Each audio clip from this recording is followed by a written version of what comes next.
తరఫున బాగా చేస్తున్నారు. మాజీ మంత్రి హరీష్ రావు మాట్లాడుతున్నారు. లైవ్ చూద్దాం. చర్యలు తీసుకోవాల్సింది పార్టీ మారిన 10 మంది ఎమ్మెల్యేల మీద తీసుకోవాలి. ఆ పిటిషన్ ఇలా ఆయన దగ్గరే స్పీకర్ గారి దగ్గరనే ఉంది. స్పీకర్ గారు తన విజ్ఞతను ఉపయోగించి ఓపెన్గా చెప్తున్నారు కదా, అఫీషియల్ మీటింగ్లో నేను కాంగ్రెస్ పార్టీ తరఫున పనిచేస్తా అంటున్నారు. అంతెందుకు కాంగ్రెస్ పార్టీ ఎమ్మెల్సీ జీవన్ రెడ్డి గారు కూడా వీళ్ళు ఈ పార్టీ మారిండు, ఈయనను పార్టీలో తీసుకోవద్దు అని కాంగ్రెస్ పార్టీ ఎమ్మెల్సీ జీవన్ రెడ్డి కూడా చెప్తున్నాడు కదా. సంజయ్ మీద చర్య తీసుకోవాలి, ఈ సంజయ్ పార్టీ మారిండు, ఇతను ఎట్లా తీసుకుంటారు, ఇతను హత్యా రాజకీయాలకు పాల్పడుతుండు అని కాంగ్రెస్ ఎమ్మెల్సీ జీవన్ రెడ్డి గారు కూడా చెప్తున్నారు. ఇంతకంటే స్పీకర్ గారికి ఆధారం ఏం కావాలి?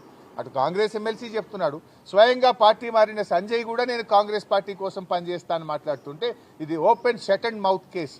స్పీకర్ గారు తక్షణమే వీళ్ళను ఇలా అనర్హత వేటు వేయాలని చెప్పి డిమాండ్ చేస్తున్నాం.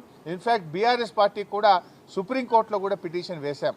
హైకోర్టులో అనర్హత పిటిషన్ పెండింగ్లో ఉండడం ఆలస్యంగా అవుతుంది కనుక సుప్రీంకోర్టులో సర్వోన్నత న్యాయస్థానంలో కూడా వేశాం.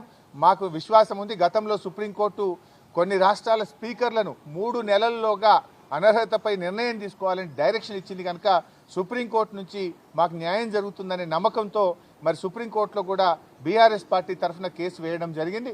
త్వరలోనే సుప్రీంకోర్టు నుంచి కూడా ఆదేశాలు వస్తాయి, న్యాయం నిలబడుతుంది, అనర్హత వేటు వీరి మీద పడుతుందనే నమ్మకం మాకుంది. Thank you. కౌశిక్ రెడ్డి గారు ఏం మాట్లాడారు బ్రదర్?